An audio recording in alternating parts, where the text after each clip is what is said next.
ഖുർആൻ അത്ഭുതങ്ങൾ അവസാനിക്കുന്നില്ല. 13-ാം ഭാഗം, മണ്ണും മനുഷ്യനും വെള്ളവും. ബിസ്മില്ലാ, അൽഹംദുലില്ലാ, അസ്സലാത്തു വസ്സലാമു അലാ റസൂലില്ലാ വഅലാ ആലിഹി വസഹ്ബിഹി അജ്മഈൻ. പ്രിയപ്പെട്ടവരെ, അസ്സലാമു അലൈക്കും വറഹ്മത്തുള്ളാഹി വബറകാതുഹു. ഇനി നമുക്ക് കുറച്ച് ദിവസം പരിശുദ്ധ ഖുർആനിലൂടെ ഒരു ജലയാത്ര നടത്തി നോക്കാം. വെള്ളത്തിൽ നിന്നാണ് സകല ജീവജാലങ്ങളെയും അള്ളാഹു സൃഷ്ടിച്ചത് എന്ന് പരിശുദ്ധ ഖുർആനിൽ അള്ളാഹു വ്യക്തമാക്കുന്നുണ്ട്. വെള്ളവുമായി ബന്ധപ്പെട്ട്, ജലവുമായി ബന്ധപ്പെട്ട് വ്യത്യസ്ത തലങ്ങളിലൂടെ, ഖുർആനിക ആയത്തുകളിലൂടെ നമുക്ക് സഞ്ചരിക്കേണ്ടതുണ്ട്. ആദ്യം ജീവൻ്റെ സ്രോതസ്സ് അല്ലെങ്കിൽ ജീവൻ്റെ ആധാരം വെള്ളത്തിൽ നിന്നാണ് എന്ന് അള്ളാഹു പറഞ്ഞിട്ടുള്ള കാര്യം നമ്മൾ മുമ്പ് പറഞ്ഞതാണ്, ഒന്നുകൂടി ആവർത്തിക്കാം. സകല ജീവജാലങ്ങളെയും അവൻ സൃഷ്ടിച്ചത് വെള്ളത്തിൽ നിന്നാണ്. അള്ളാഹു സുബ്ഹാനഹു വ തആല പറയുന്നു, വജഅൽനാ മിനൽ മാഇ കുല്ല ശൈഇൻ ഹയ്യ്. എല്ലാ ജീവനുള്ളവയെയും ജീവജാലങ്ങളെയും നാം സൃഷ്ടിച്ചിരിക്കുന്നത് വെള്ളത്തിൽ നിന്നാണ്. അഫലാ യുഅ്മിനൂൻ, അവർ വിശ്വസിക്കുന്നില്ലേ, അവർ മനസ്സിലാക്കുന്നില്ലേ? അപ്പോൾ ഭൂമിയിൽ ജീവൻ്റെ തുടിപ്പുകൾ നിലനിർത്താൻ വളരെ അനിവാര്യമായ ഒരു ഘടകമാണ് വെള്ളം അല്ലെങ്കിൽ ജലം. ഭൂമിയുടെ ഉപരിതലത്തിൽ 2/3 ഭാഗവും ജലമാണ്. 71% വെള്ളമാണ് എന്ന് ഇന്ന് നമ്മളൊക്കെ അറിയുന്ന, പഠിച്ചിട്ടുള്ള കാര്യമാണ്. ഭൂമിക്ക് മുകളിൽ സമുദ്രങ്ങൾ, പുഴകൾ, തടാകങ്ങൾ, അരുവികൾ, ഇതിനൊക്കെ പുറമെ പിന്നീട് ഭൂമിക്കുള്ളിൽ, ഭൂമിക്കകത്ത് ഭൂഗർഭജലവുമുണ്ട്. ദ്രാവക രൂപത്തിലാണ് പൊതുവെ വെള്ളം സ്ഥിതി ചെയ്യുന്നത്. എന്നാൽ ധ്രുവപ്രദേശങ്ങളിൽ അല്ലെങ്കിൽ അതികഠിനമായ തണുപ്പുള്ള പ്രദേശങ്ങളിൽ, വളരെ ഉയരമുള്ള പർവ്വത പ്രദേശങ്ങളിലൊക്കെ വെള്ളം ഉറഞ്ഞ് ഐസായി ഖരരൂപത്തിൽ നിലനിൽക്കുന്നത് നമ്മൾ കാണാറുണ്ട്. ഇപ്പോൾ കാശ്മീരിലൊക്കെ തണുത്ത ഡിസംബറിലോ ജനുവരിയിലൊക്കെ പോകുമ്പോൾ അവിടെ മഞ്ഞ് പുതച്ച് നിൽക്കുന്ന മലകളെ കാണാം. ഇങ്ങനെ ഭൂമിയുടെ ധ്രുവപ്രദേശങ്ങളിൽ മിക്കവാറും എല്ലാ കാലത്തും ഈ അർത്ഥത്തിൽ വെള്ളം ഉറഞ്ഞ് ഖരരൂപത്തിൽ നമുക്ക് കാണാം, മഞ്ഞായി അല്ലെങ്കിൽ ഐസായി കാണാം. അപ്പോൾ ഒന്ന് വെള്ളമായിട്ടുണ്ട്, മറ്റൊന്ന് ഐസായിട്ടുണ്ട്. ഇനി അന്തരീക്ഷത്തിൽ നോക്കിയാൽ നമ്മൾ നീരാവി എന്ന് പറയുന്ന അല്ലെങ്കിൽ വാതക രൂപത്തിൽ ജലകണികകൾ അത് ആകാശത്ത് നമുക്ക് കാണാം. അപ്പോൾ ഇങ്ങനെ ദ്രാവക രൂപത്തിൽ, ഖരരൂപത്തിൽ, വാതക രൂപത്തിൽ സ്ഥിതി ചെയ്യാൻ കഴിയുന്ന ഒരു അത്ഭുത പ്രതിഭാസമാണ് ജലം അല്ലെങ്കിൽ വെള്ളം. അതിനുള്ള കഴിവ് ജലത്തിനുണ്ട് എന്നർത്ഥം. ജലം എന്ന് പറഞ്ഞാൽ അതിൻ്റെ രാസഘടനയൊക്കെ നമ്മൾ സ്കൂളുകളിലും മറ്റും പഠിച്ചിട്ടുണ്ട്.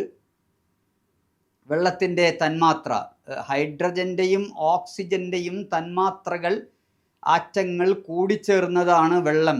H2O, 2 ഹൈഡ്രജൻ തന്മാത്രയും 1 ഓക്സിജൻ തന്മാത്രയും കൂടിച്ചേർന്നതാണ് വെള്ളം എന്നിപ്പോൾ നമ്മൾ പഠിച്ചിട്ടുണ്ട്. ഈ വെള്ളമില്ലാതെ മനുഷ്യനെന്നല്ല, ഭൂമിയിൽ ഒരു ജീവജാലത്തിനും നിലനിൽക്കുക സാധ്യമല്ല. ഉണങ്ങിക്കിടക്കുന്ന ഒരു ചെടിക്ക് നിങ്ങൾ കുറച്ച് വെള്ളം ഒഴിച്ചു കൊടുത്തു നോക്കൂ, അതിങ്ങനെ പിറ്റേന്ന് തളിർത്ത് കിളിർത്ത് വളർന്നു വരുന്നത് കാണാം. ഉണങ്ങി വരണ്ട ഒരു ഭൂമിയിൽ മഴ അങ്ങ് പെയ്യുമ്പോഴേക്ക് ആ ഭൂമി ഉഷാറായി ജീവൻ വെച്ച് വളരുന്നത് നമുക്ക് വിശേഷിച്ച് നമ്മുടെയൊക്കെ കേരളത്തിൽ നമുക്ക് കാണാവുന്ന കാര്യമാണ്. വല്ലാഹു അൻസല മിനസ്സമാഇ മാഅൻ ഫഅഹ്യാ ബിഹിൽ അർള ബഅദ മൗതിഹാ ഇന്ന ഫീ ദാലിക ലആയതൻ ലിഖൗമി യസ്മഊൻ. സൂറത്തുൻ നഹൽ 65-ാമത്തെ ആയത്തിൽ അല്ലാഹു പറയുകയാണ്, വല്ലാഹു അൻസല മിനസ്സമാഇ മാഅൻ, അല്ലാഹു ആകാശത്ത് നിന്ന് വെള്ളമിറക്കി. ഫഅഹ്യാ ബിഹിൽ അർള ബഅദ മൗതിഹാ, ഇങ്ങനെ വരണ്ട് ഉണങ്ങി കിടക്കുന്ന ഭൂമിയെ ഈ മഴ ആകാശത്ത് നിന്ന് ഇറക്കിയതോടുകൂടി അതിനെ ജീവിപ്പിച്ചു. ഭൂമി ജീവനുള്ളതായി മാറി. അതാണ് അല്ലാഹു സുബ്ഹാനഹു വ തആല ഇവിടെ വിശദീകരിക്കുന്നത്. ജനങ്ങൾക്ക്, ചിന്തിക്കുന്ന ആളുകൾക്ക് ഇതിൽ ദൃഷ്ടാന്തങ്ങളുണ്ട്. ഇപ്പോൾ നമ്മുടെയൊക്കെ നാട്ടിൽ കടുത്ത വരൾച്ചയ്ക്ക് ശേഷം മഴയങ്ങ് പെയ്യുന്നതോടുകൂടി ഭൂമിയിൽ നിന്ന് ഉയർന്നു വരുന്ന, തളിർത്ത് വരുന്ന, കിളിർത്ത് വരുന്ന ചെടികളുണ്ട്. എവിടെയായിരുന്നു ഇത്ര കാലവും ഈ ചെടികളൊക്കെ? പെട്ടെന്ന് എങ്ങനെയാണ് ഈ വെള്ളം കിട്ടിയപ്പോഴേക്ക് ഇവ വളർന്നു വന്നത്? അവിടെയാണ് സഹോദരന്മാരെ മണ്ണും വെള്ളവും തമ്മിലുള്ള ബന്ധം. മണ്ണുമായി ബന്ധപ്പെടുത്തിക്കൊണ്ട് പരിശുദ്ധ ഖുർആൻ മനുഷ്യൻ്റെ സത്തയെ തന്നെ പരിചയപ്പെടുത്തുന്നുണ്ട്. മണ്ണിൽ നിന്നുമാണ് മനുഷ്യൻ്റെ പിറവി എന്ന് അള്ളാഹു പറയുന്നുണ്ട്. വമിൻ ആയാത്തിഹി അൻ ഖലഖകും മിൻ തുറാബ്, അള്ളാഹുവിൻ്റെ ദൃഷ്ടാന്തങ്ങളിൽപ്പെട്ടതാണ് അവൻ നിങ്ങളെ മണ്ണിൽ നിന്ന് പടച്ചു എന്നത്. അള്ളാഹു മനുഷ്യനെ പടച്ചിട്ടുള്ളത് മിൻ തുറാബ്, മണ്ണിൽ നിന്നാണ്. സൂറത്തു റൂം 20-ാമത്തെ ആയത്ത്. ഇനി സൂറത്ത് ഹൂദ് 61-ാമത്തെ ആയത്ത് നോക്കുക. മണ്ണിൽ നിന്ന് അവൻ നിങ്ങളെ സൃഷ്ടിച്ചു വളർത്തി. കളിമണ്ണിൽ നിന്നാണ് മനുഷ്യനെ പടച്ചിട്ടുള്ളത് എന്ന് വേറെ സ്ഥലത്ത് പറയുന്നുണ്ട്. സൂറത്ത് ഹൂദ് 61-ാമത്തെ ആയത്തിൽ അള്ളാഹു പറയുന്നത് ഹുവ അൻശഅകും മിനൽ അർള് വസ്തഅമറകും ഫീഹാ, ഭൂമിയിൽ നിന്നാണ് അവൻ നിങ്ങളെ പടച്ച് സൃഷ്ടിച്ച് വളർത്തിയത്.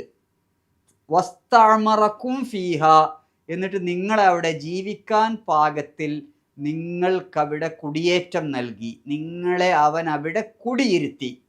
അപ്പോൾ മണ്ണിൽ നിന്ന് പടച്ച് ഭൂമിയിൽ അവൻ നിങ്ങളെ കുടിയിരുത്തിയിരിക്കുന്നു. ഇനി മറ്റൊരു പ്രസ്താവന നോക്കുക. അല്ലാഹു സുബ്ഹാനഹു വ തആല പറയുന്നു വല്ലാഹു അംബതകും മിനൽ അർളി നബാത.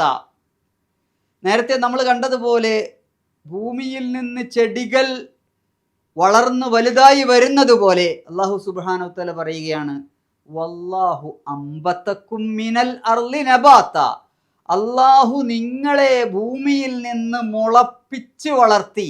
ആരെക്കുറിച്ചായി പറയുന്നത്? മനുഷ്യനെ കുറിച്ച്. ചെടി വളരുന്നത് പോലെ അല്ലാഹു ഭൂമിയിൽ മനുഷ്യനെ പടച്ചു, മനുഷ്യന് വെള്ളം നൽകി, അവന് ജീവിക്കാൻ പറ്റിയ സാഹചര്യം നൽകി. അങ്ങനെ ചെടികളെപ്പോലെ മനുഷ്യനെയും വളർത്തി. വല്ലാഹു അംബതകും മിനൽ അർളി നബാത. എന്നിട്ട് ഭൂമിയിൽ നിങ്ങളെ താമസിപ്പിച്ചു. ബവ്വഅകും ഫിൽ അർള്, അങ്ങനെയും സൂറത്തുൽ അഅറാഫ് 74-ാമത്തെ ആയത്തിൽ കാണാം. വബവ്വഅകും ഫിൽ അർള്, അവൻ ഭൂമിയിൽ നിങ്ങൾക്ക് താമസ സൗകര്യം ഒരുക്കി തന്ന് നിങ്ങളെ ഭൂമിയിൽ താമസിപ്പിച്ചു. ഇനി സൂറത്ത് താഹയിലെ ഈ ആയത്തുകളൊന്ന് വായിച്ചു നോക്കുക. അല്ലദീ ജഅല ലക്കുമുൽ അർള മഹ്ദ വസലക ലക്കും ഫീഹാ സുബുല വഅൻസല മിനസ്സമാഇ മാഅ ഫഅഖ്റജ്നാ ബിഹി അസ്വാജൻ മിൻ നബാത്തിൻ ശത്താ. സൂറത്തു താഹയിൽ അല്ലാഹു സുബ്ഹാനഹു വ തആല പറയുകയാണ് അല്ലദീ ജഅല ലക്കുമുൽ അർള മഹ്ദ, അവൻ ഭൂമിയെ നിങ്ങൾ ഭൂമിയിൽ പിറന്നു വീഴുമ്പോൾ അവൻ നിങ്ങൾക്ക് ഭൂമിയെ ഒരു തൊട്ടിലാക്കി തന്നു. പിന്നീട് നിങ്ങൾ പിറന്നു വീണ് നിങ്ങൾ വളർന്ന് അങ്ങനെ വലുതാവുകയാണ്. വസലക ലക്കും ഫീഹാ സുബുല, ഈ ഭൂമിയിൽ നിങ്ങൾക്ക് അവൻ ഒരുപാട് വഴികൾ വെട്ടിത്തെളിച്ച് കാണിച്ചു തന്നു. വസലക ലക്കും ഫീഹാ സുബുല, നിങ്ങൾ ഓരോരുത്തരും ഭൂമിയിൽ പിറന്നു വീണപ്പോൾ ഭൂമി നിങ്ങൾക്ക് തൊട്ടിലായിരുന്നു. പിന്നെ നിങ്ങളിങ്ങനെ വളർന്ന് വരുമ്പോൾ നിങ്ങൾ പല പല പല വഴിക്കാണ് സഞ്ചരിക്കുന്നത്. ഭൂമിയിൽ തന്നെ നിങ്ങൾ അന്നം തേടി പല രൂപത്തിൽ സഞ്ചരിക്കുന്നു. വസലക ലക്കും ഫീഹാ സുബുല വഅൻസല മിനസ്സമാഇ മാഅ, നിങ്ങൾക്ക് വളരണമെന്നല്ലോ, നിങ്ങൾക്ക് ഭൂമിയിൽ ജീവിക്കണമല്ലോ, അതിന് അല്ലാഹു ആകാശത്ത് നിന്ന് വെള്ളമിറക്കി തന്നു. ഫഅഖ്റജ്നാ ബിഹി അസ്വാജൻ മിൻ നബാത്തിൻ ശത്താ. ആ ഭൂമിയിലേക്ക് അള്ളാഹു വെള്ളമിറക്കിയത് നിങ്ങൾക്ക് കുടിക്കാൻ മാത്രമല്ല, ആ വെള്ളം കൊണ്ട് അള്ളാഹു വ്യത്യസ്ത തരത്തിലുള്ള വ്യത്യസ്ത രൂപത്തിലുള്ള ചെടികൾ ഇണകളായി പടച്ചു. പിന്നീട് അപ്പൊ മുകളിൽ നിന്ന് അള്ളാഹു ജലം വീഴ്ത്തി തന്നു. ആ ജലം വഴി വിവിധ തരത്തിലുള്ള വിളവുകൾ, വിവിധ തരത്തിലുള്ള പഴങ്ങൾ, വിവിധ തരത്തിലുള്ള ഫലങ്ങൾ അവൻ നിങ്ങൾക്ക് മുളപ്പിച്ചു തന്നു.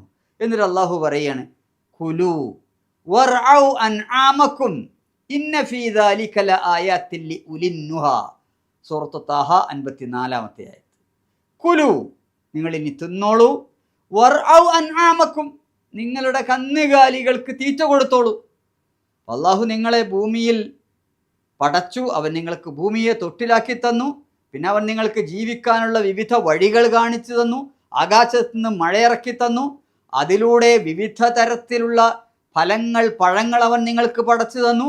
നിങ്ങൾ തിന്നോളൂ, നിങ്ങളുടെ കന്നുകാലികൾക്ക് തീറ്റ കൊടുത്തോളൂ. ഇന്ന ഫീ ദാലിക ലആയാത്തിൻ ലിഉലിന്നുഹാ. ബുദ്ധിയുള്ള ചിന്തിക്കുന്ന ആളുകൾക്ക് ഇതിലൊക്കെ നിരവധി ദൃഷ്ടാന്തങ്ങളും തെളിവുകളും ഉണ്ട്. ഇതാണ് അല്ലാഹു സുബ്ഹാനഹു വ തആല മനുഷ്യനോട് പറയുന്നത്. നിങ്ങൾ ചിന്തിച്ചു നോക്കൂ.